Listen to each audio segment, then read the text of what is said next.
So you think that I'm done? That my career will soon be over? You don't know me.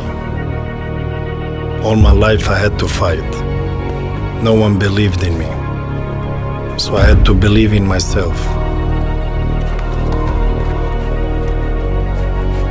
Some people wanted to break me, but they only made me stronger. Others wanted to exploit me. They only made me smarter. And now you think I'm done? To all of you, I only have one thing to say. I'm not like you, because I'm not you.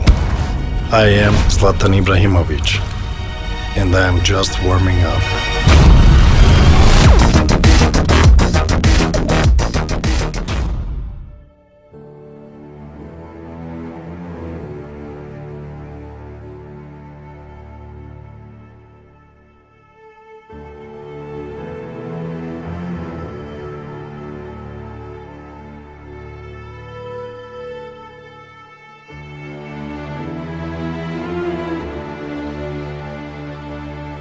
In one way, he's this tough, very secure guy, but deep inside, he's still this insecure kid from the ghetto.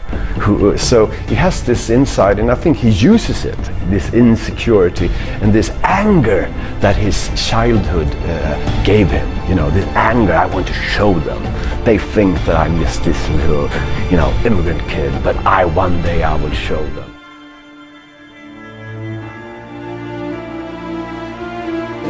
Muhammad Ali was the love of his father. You know, when they had this good time together, they were certainly not watching Swedish telly. They were watching old videos of Muhammad Ali and George Foreman and all things. I'm young, I'm handsome, I'm fast, I'm pretty, and can't possibly be beat. And I think he immediately loved that attitude. You know, the Muhammad Ali attitude is absolutely opposite to the traditional Swedish attitude. We have to be humble, and don't say, but Muhammad Ali was just coming here and say, I'm the greatest. I will be the youngest heavyweight champion in history. Zlatan thought that was something that spoke to him. What do you want in your marriage? What do you want with your son and your daughter? What do you want in your health? What do you want financially? Like, how much money do you want to make a year? What do you want to drive? How do you want to live? Stop just waking up like an accident. What do you want?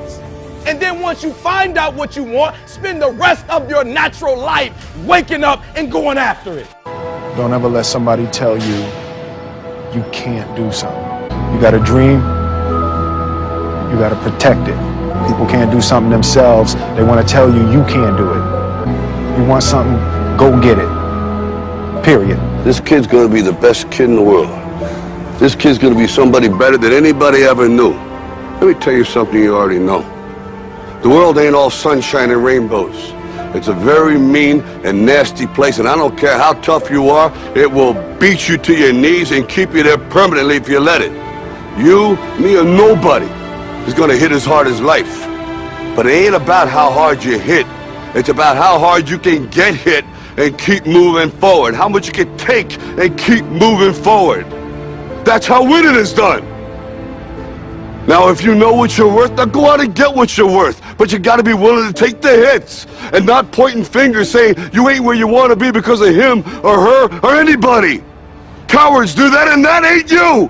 You're better than that. No, I didn't grow up on that side of the town. No, my mama don't have no network. No, I don't know a whole lot of people. No, I'm not at a country club. No, I don't play golf, and I don't plan on playing no time soon. But I'm still gonna be successful. I'm still gonna get you where they are. Why? Because I owe it to myself. And can't nobody stop me but me. And you need to get rid of them excuses, and you need to stop pointing fingers at people. And you need to start pointing fingers at yourself. What did you not do?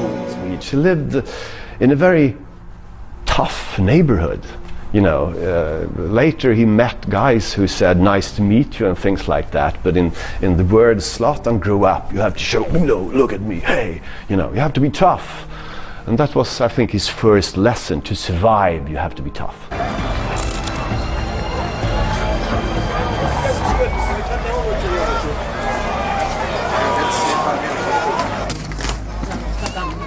He uses that anger and that insecurity, which is still inside him.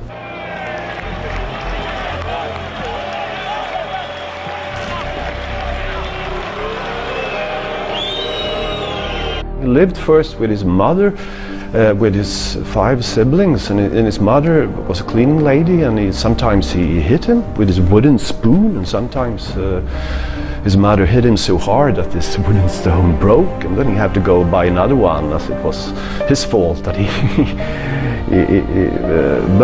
and then the mother, because of certain circumstances, lost custody over him. He moved to his father. He loves his father, he loves his mother as well, but back in those days his father was sort of traumatized over the Balkan War. He was drinking heavily, and I think he didn't even see Zlatan. He was just sitting there at the telly, seeing the latest news about the war.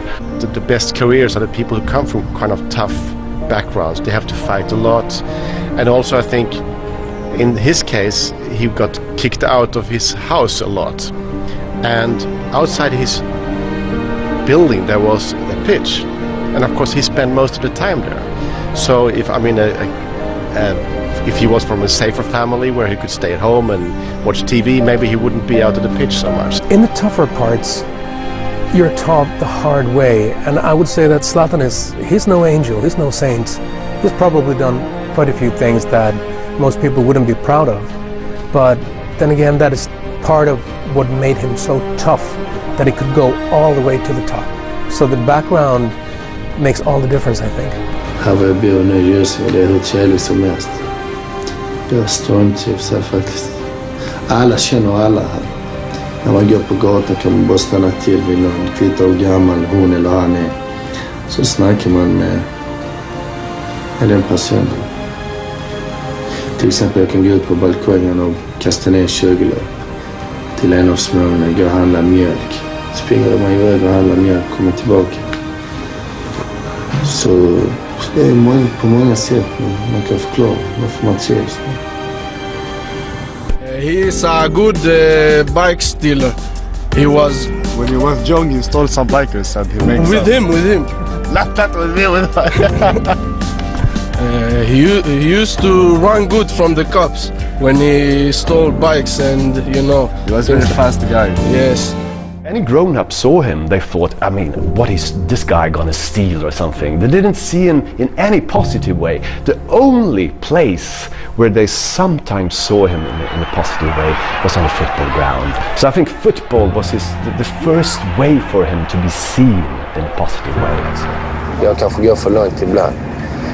Men det är inte så som folk tror, att jag är så kaxig idiot, jag fattar ingenting.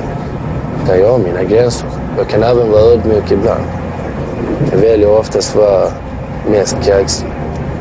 För annars kan de trycka ner mig lätt, tycker jag. Father and mother didn't have any money, he didn't have this nice clothes. He went to a school where there were rich kids, and he couldn't buy the same clothes as them. He didn't have the new shoes. His colleagues in the Malmö FF, they have this, football shoes that cost 2,000 with kangaroo shin. He's bought his shoes for 59 crowns, in this food store.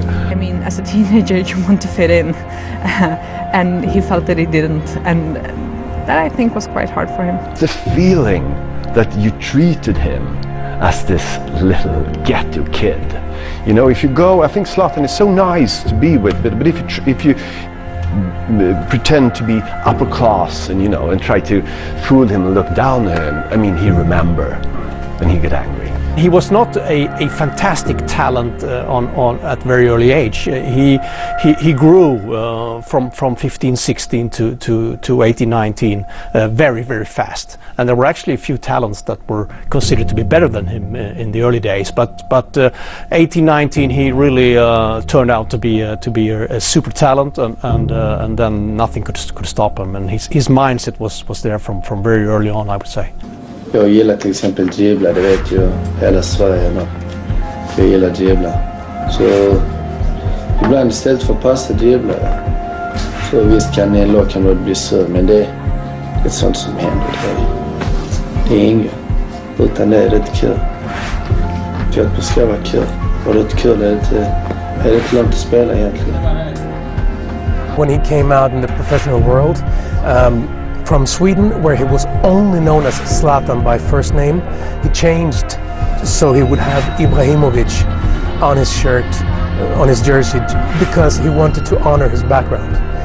Being from a Muslim background, being from very, very low key, very low status background, he really wants to show all the kids at Rosengård and Malmö in general that if I could do it, you can do it. What's your style of play? Technical. Technical? Because you're very big. Yeah, but I wear technical fit.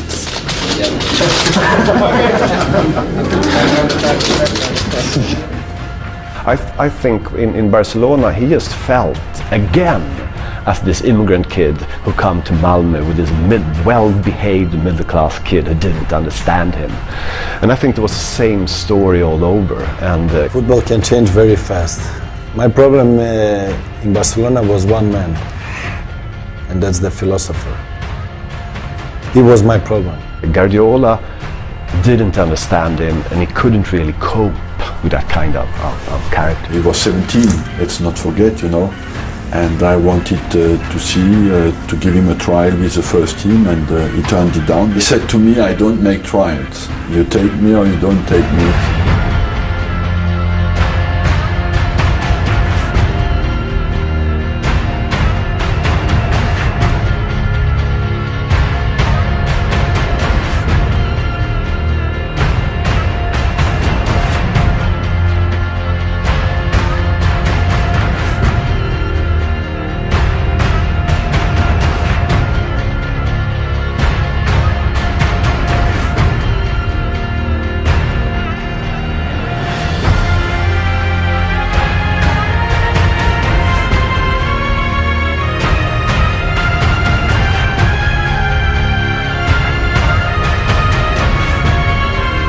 Det kommer kännas lite annorlunda, jag ska fortsätta vara mig själv. Jag ska inte förändra mig ett dugg.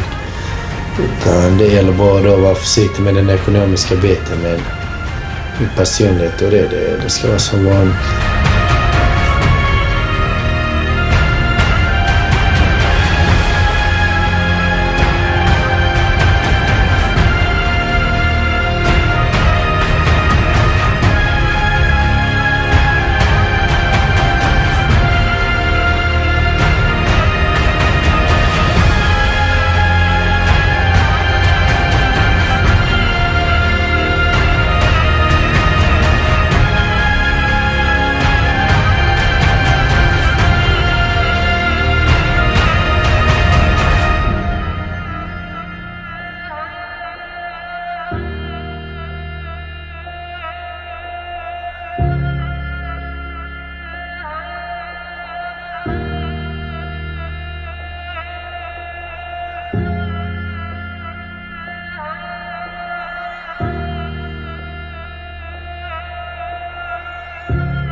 Det är väldigt speciellt för att han har ju växt upp här och sen så är det ju hans plan, så tycker jag faktiskt att han har gjort något bra för att kanske någon annan vill vara som han och spela här.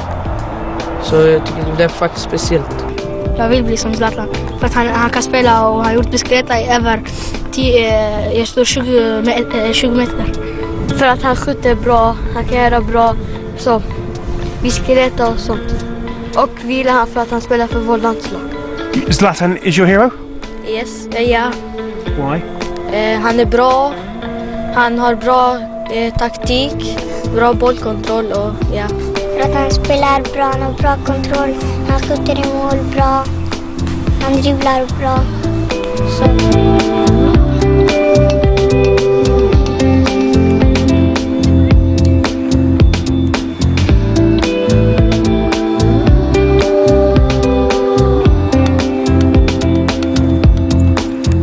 Zlatan means hope for them, because of course they grow up and they think, no, there's no way for us to get into Swedish society, but then they see, but Zlatan did. I can see he really means hope. It's possible.